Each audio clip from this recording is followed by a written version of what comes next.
السلام علیکم ورحمۃ اللہ وبرکاتہ۔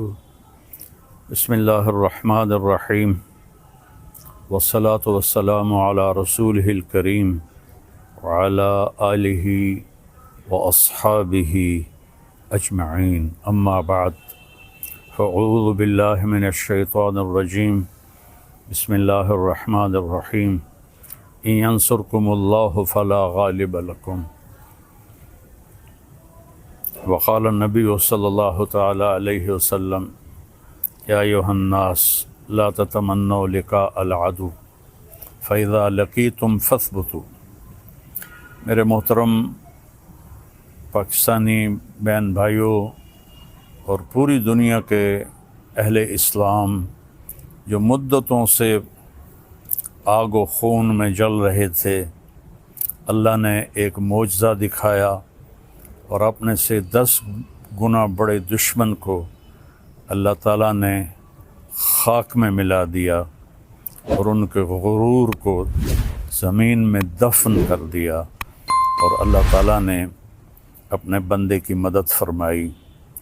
اسلام ہمیں کبھی بھی پہل کا نہیں کہتا، ہم ملک کے لیے نہیں لڑتے، ہم اسلام کو پھیلانے کے لیے نکلتے ہیں، یا ہمارے اوپر کوئی حملہ کرے ہم اس کا دفاع کرتے ہیں۔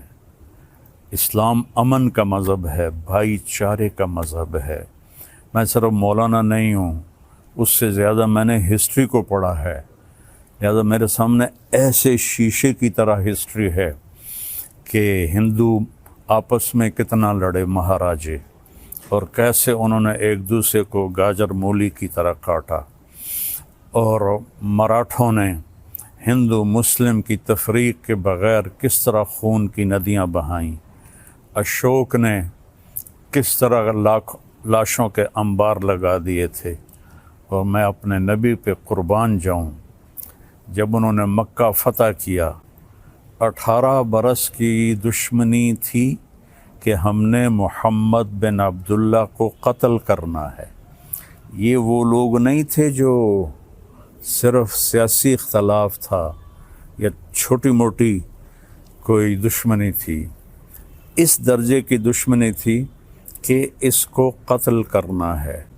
جب میرے نبی فاتحانہ مکہ میں داخل ہوئے تو آپ ایسے نہیں بیٹھے تھے اونٹنی پر، آپ اس طرح سر جھکا کے بیٹھے تھے۔ آپ کے پیچھے حضرت اسامہ بن زید بیٹھے تھے، آپ کی لیفٹ سائڈ پر حضرت ابو بکر رضی اللہ تعالی عنہ کی اونٹنی تھی، اور آپ کے لیفٹ پر حضرت اسید بن حضیر رضی اللہ تعالیٰ عنہ تھے، اور حضرت عمر رضی اللہ عنہ صفوں کو سیدھا کرتے ہوئے چل رہے تھے۔ اور میرے لوگ جب داخل ہوتے ہیں تو فاتحانہ تو ایسے داخل ہوتے ہیں اور کہتے ہیں گاجر مولی کی طرح کاٹ دو، نہ بچہ چھوڑو نہ بڑا چھوڑو۔ میرے نبی ایسے داخل ہوئے تھے، کجاوا جو ہوتا ہے نا اس کے اوپر آپ کی ٹھوڑی لگی ہوئی تھی، اور آپ کہہ رہے تھے لا الہ الا اللہ وحدہ، وہی ہے ایک اکیلا اللہ جس کا کوئی شریک نہیں، نصر عبدہ، اس نے اپنے بندے کی مدد کی، انجز وعدہ، اس نے اپنے وعدے کو پورا کیا، وہزم الاحزاب وحدہ، اور اس نے لشکروں کو شکست دی۔ اب سارا مکہ حرم شریف میں جمع ہے، اور آپ بیت اللہ کے دروازے پر اس طرح دونوں چوکھٹوں کو پکڑ کر کھڑے ہوئے ہیں اور فرما رہے ہیں اب میں کیا کروں گا تمہارے ساتھ۔ خود قرآن کہتا ہے ان الملوک اذا دخلوا قریۃ افسدوها وجعلوا اعزۃ اہلها اذلۃ وکذلک یفعلون۔ بادشاہ جب ملک فتح کرتے ہیں عزت داروں کو ذلیل کر دیتے ہیں اور تباہ و برباد کر دیتے ہیں، لاشوں کے ڈھیر لگا دیتے ہیں۔ تو آج سارا مکہ انتظار کر رہا تھا کہ اب محمد کی تلوار چلے گی صلی اللہ علیہ وسلم۔ آپ نے فرمایا میں کیا کرنے والا ہوں تمہارے ساتھ؟ تو سہیل بن عمرو ابھی مسلمان نہیں ہوئے، قریشی سردار ہیں، کہتے ہیں آپ بڑے سخی ہیں، سخی کے بیٹے ہیں، سخاوت کی امید ہے، تو آپ نے فرمایا جاؤ، جیسے یوسف علیہ السلام نے اپنے بھائیوں سے کہا تھا کہ تم آزاد ہو، تم پر کوئی جرم نہیں، میں تمہیں کہتا ہوں جاؤ تم آزاد ہو، تم پر کوئی جرم نہیں۔ سارا مکہ مسلمان ہو گیا آپ کی اس فیاضی پر، چونکہ یہ تاریخ میں ایسا کبھی ہوتا نہیں ہے۔ پھر آگے میں 2-3 واقعات سناؤں گا جس سے اسلام کا مزاج آپ کے سامنے آئے گا۔ دمشق پہ حملہ ہو رہا تھا جو شام کا کیپٹل تھا، اور جو رومن امپائر تھی اس کے 2 کیپٹل تھے، گرمیوں میں استنبول اور سردیوں میں انطاکیہ جو آج ترکی میں ہے، یہ اس وقت شام میں تھا۔ تو 2 طرف سے حملہ صحابہ نے کیا، ایک طرف سے خالد بن ولید، دوسری طرف سے ابو عبیدہ بن جراح رضی اللہ تعالیٰ عنہ۔ خالد بن ولید فتح کرتے کرتے کرتے ایک بہت بڑا گرجا تھا، اس کے آدھے تک پہنچ گئے تھے کہ ادھر سے ابو عبیدہ ایک دم آئے اور کہا تم تلوار چلا رہے ہو، میں نے تو ان کی صلح کی اپیل منظور کر رہی ہے۔ تو خالد بن ولید کو غصہ آ گیا، میں امیر ہوں، میری اجازت کے بغیر تم نے ان سے صلح کیوں کی ہے؟ کہا بس میں نے کر دی ہے، تمہیں نبھانا ہے۔ تو اب بتاؤ جو آدھا شہر فتح کر چکا ہو اور مال غنیمت اور کیا کچھ ہو، اور باقی آدھا بھی فتح ہو گیا، لیکن ایک آدمی نے کہا میں نے صلح کی اپیل منظور کر لی ہے، خالد نے تلوار نیچے کر لی، آدھا گرجا توڑ کے مسجد بنایا گیا اور آدھا گرجا رہا، اس کو جو توڑا تھا ایک طرف سے اسے مسلمانوں نے ٹھیک کر کے ان کو بنا کے دے دیا۔ پھر ولید ابن عبد الملک کے زمانے میں کوئی 60-70 سال بعد اس نے عیسائیوں سے وہ گرجا خریدا منہ مانگے بول پر، اور وہ مسجد بنائی جو آج دمشق میں ہے۔ اور جو قیدی پکڑے گئے اس میں پتہ چلا کہ رومن امپائر کے بادشاہ کی بیٹی بھی قید ہے، چونکہ اس کا جو خامن تھا وہ دمشق کا گورنر تھا، اس کا نام تھا توما۔ تو حضرت خالد کو پتہ چلا کہ وہ قیدیوں میں ہے، تو انہوں نے فوراً اس کو وہاں سے نکلوایا، الگ خیمہ، اس کی باندیاں نوکرانیاں، اور اوپر صحابہ کا پہرا لگا دیا۔ اور جب دمشق کا سارا سسٹم ٹھیک کر لیا تو 400 مسلمان سپاہیوں کو رومن امپائر کے بادشاہ کی بیٹی کے ساتھ بھیجا کہ جاؤ اور اسے انطاکیہ کیسر کے پاس پہنچا کے آؤ۔ اس وقت کا رومن بادشاہ کیسر تھا، ہرقل جس کو آپ ہرکلیس کہتے ہیں، ہرقل نام تھا۔ تو 400 سپاہی انطاکیہ کے بارڈر پر ہرقل کی بچی کو چھوڑ کے آئے اور واپس چلے گئے، اور کہا کہ کہہ دینا کہ ہم عزت داروں سے یہی سلوک کرتے ہیں۔ تو جب ہرقل نے دیکھا حیران پریشان، تو اس نے پوچھا، بیٹی نے سارا بتایا، تو وہ رونے لگا کہ جس قوم کے یہ اخلاق ہوں تو یاد رکھنا ایک دن انطاکیہ بھی ان کے قدموں میں ہوگا۔ یہ اس کے الفاظ تھے۔ مسلمانوں کی خوبصورت، مسلمان بادشاہوں نے وہی کیا جو باقی بادشاہوں نے کیا۔ لیکن میں تھوڑا سا آگے چلتا ہوں، میں آپ کو صلاح الدین ایوبی کی بتاتا ہوں، جو 492 ہجری یعنی میرے نبی سے 492 سال بعد کی تاریخ آپ کو بتانے لگا ہوں کہ صلیبی عیسائی پادری نے پورے یورپ کو آگ لگا دی کہ یروشلم آزاد کراؤ، فلسطین آزاد کراؤ۔ ایک بہت بڑا لشکر نکلا۔ اس وقت بغداد پہ جو خلافت تھی وہ بڑی کمزور تھی، مستظہر باللہ ایک خلیفہ تھا جو اس وقت وہاں حکمران تھا، لیکن غلبہ وہاں سلجوکیوں کا تھا۔ تو اس نے آسانی سے بیت المقدس یروشلم کو فتح کیا، اس کا نام تھا گارڈ ہمفرے، اور اس خبیث نے کہا جب تک مسلمانوں کا خون میرے گھوڑے کے سینے تک نہیں آ جاتا قتل عام جاری رکھا جائے۔ تو اس وقت یہودی بھی آباد تھے اور مسلمان بھی آباد تھے اور عیسائی بھی آباد تھے۔ عیسائیوں کو چھوڑ دیا اور یہودیوں اور مسلمانوں کو اتنا قتل کیا کہ گلیوں میں ان کا خون بہنے لگا۔ آخر پادریوں نے وہ خون بالٹی میں بھر کے اس کے گھوڑے کے سینے پر مارا کہ چل تیری قسم پوری ہو گئی کہ مسلمانوں کا خون تیرے گھوڑے کے سینے سے لگ گیا۔ تب اس نے تلوار نیچی کی۔ 1099 اور 1187 میں یعنی 88 سال کے بعد جب صلاح الدین ایوبی رحمۃ اللہ علیہ نے فلسطین کو فتح کیا تو سارے مسلمان غصے سے بھرے ہوئے تھے، فوجی، کہ ہم بھی ان کو ایسے ہی قتل کریں گے جیسے انہوں نے ہمارے مسلمانوں کو قتل کیا تھا۔ اس سے پہلے ایک جنگ ہوتی ہے، جنگ حطین، جس میں سارے عیسائی بادشاہ یورپین اور مقامی 60,000 کا لشکر، اور صلاح الدین ایوبی کے پاس 20,000 کا لشکر تھا۔ تو اس نے صلاح الدین نے ان کو گاجر مولی کی طرح کاٹ دیا۔ بادشاہ سارے گرفتار ہو گئے۔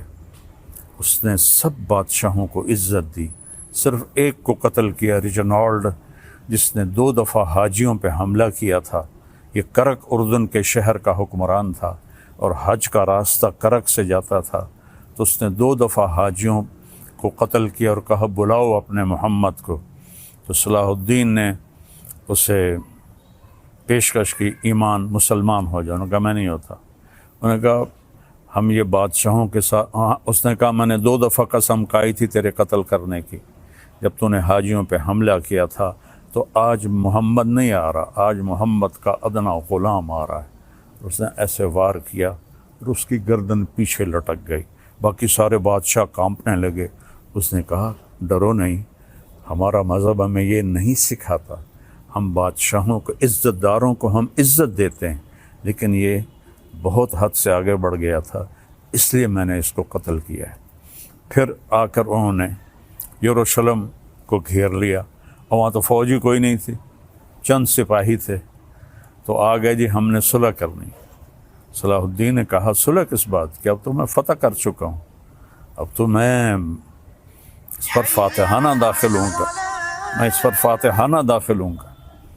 جب فاتحانہ داخل ہوں گے تو غلام، باندیاں، مال غنیمت، کتنا کچھ تھا۔ تو انہوں نے منتیں کی کہ مہربانی کریں آپ ہمیں معاف کر دیں۔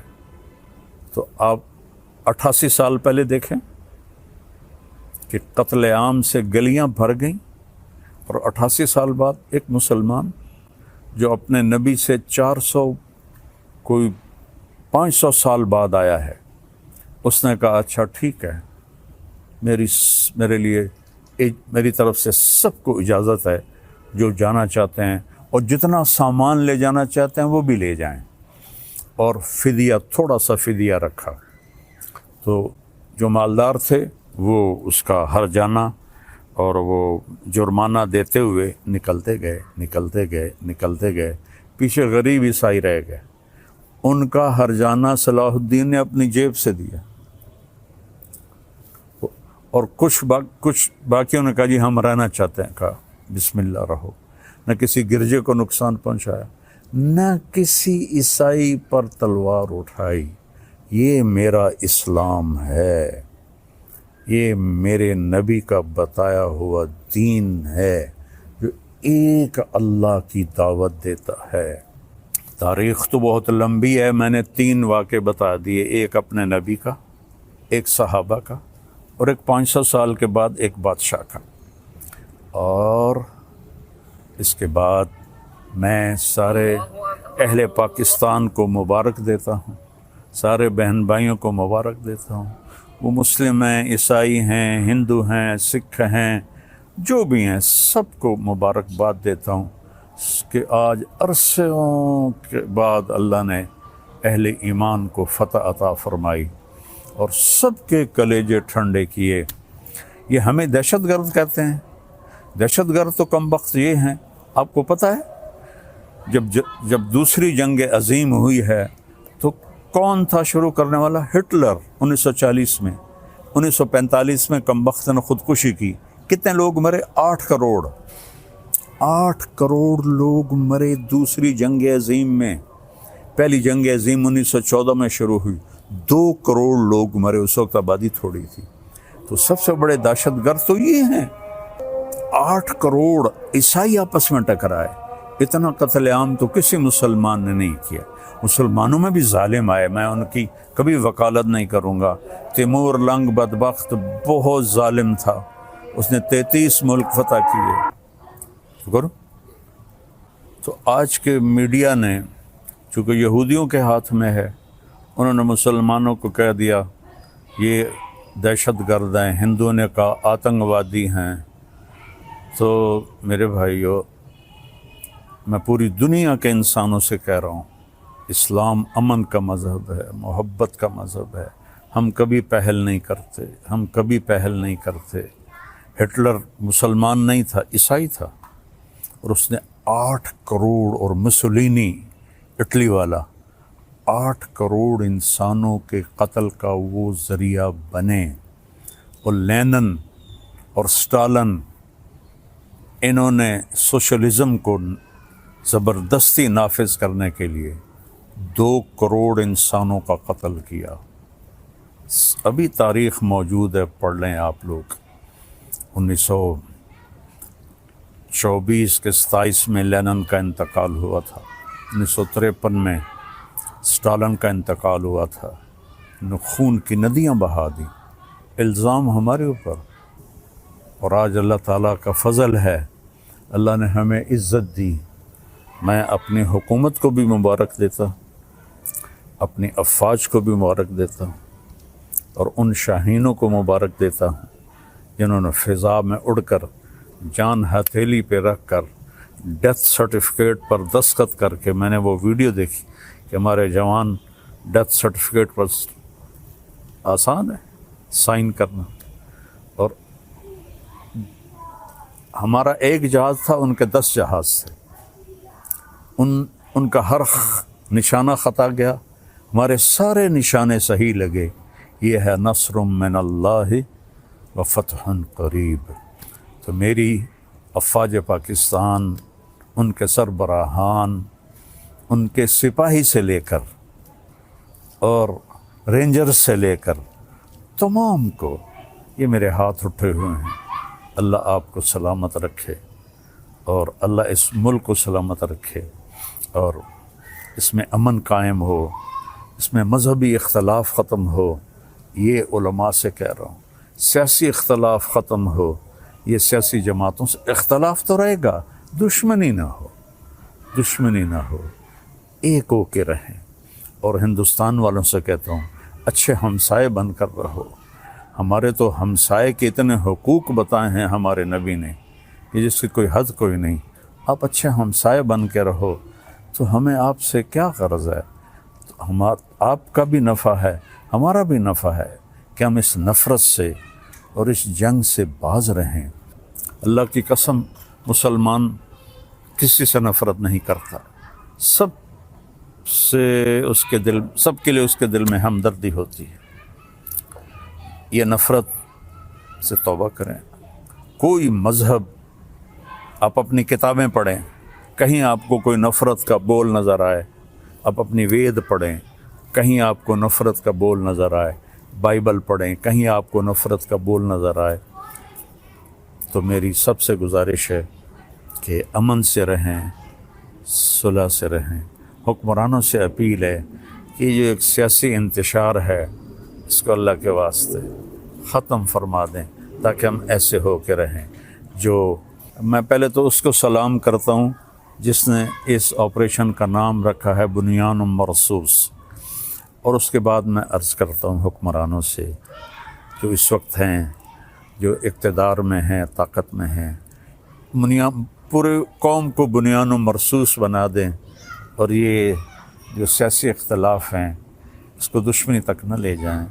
لوگوں کو آزادی دیں کہ آزادی سے وہ سیاست کر سکیں، تو ہم پھلیں گے پھولیں گے، اور آخر تو ایک دن چلے جانا ہے، اللہ راضی ہوگا تو اللہ ہمیں موجیں کرا دے گا۔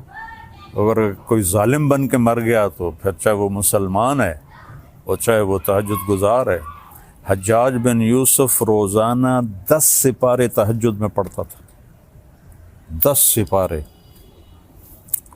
اور وہ ایسا خبیث تھا کہ اس نے 1.25 لاکھ مسلمان اپنے سامنے کھڑے ہو کے قتل کروائے تھے، اور عمر بن عبدالعزیز نے اس کو دیکھا کہ وہ جہنم کی آگ میں، اور عبد الملک بن مروان جس نے اس کو بنایا تھا گورنر عراق کا، دونوں کی آنتیں باہر نکلی ہوئی ہیں اور گدھے کی طرح اس کے گرد وہ چکر لگا رہے ہیں۔ اللہ ظلم معاف نہیں کرتا ہے، اس لیے بادشاہوں سے کہتا ہوں اور اپنی افواج سے کہتا ہوں، اپنی عوام سے کہتا ہوں، علماء سے کہتا ہوں، اگر آپ ممبر پر بیٹھ کر میرے نبی کے دین کو ٹکڑے کر رہے ہیں تو آپ بھی بہت بڑے ظالم ہیں، ظالم ہیں۔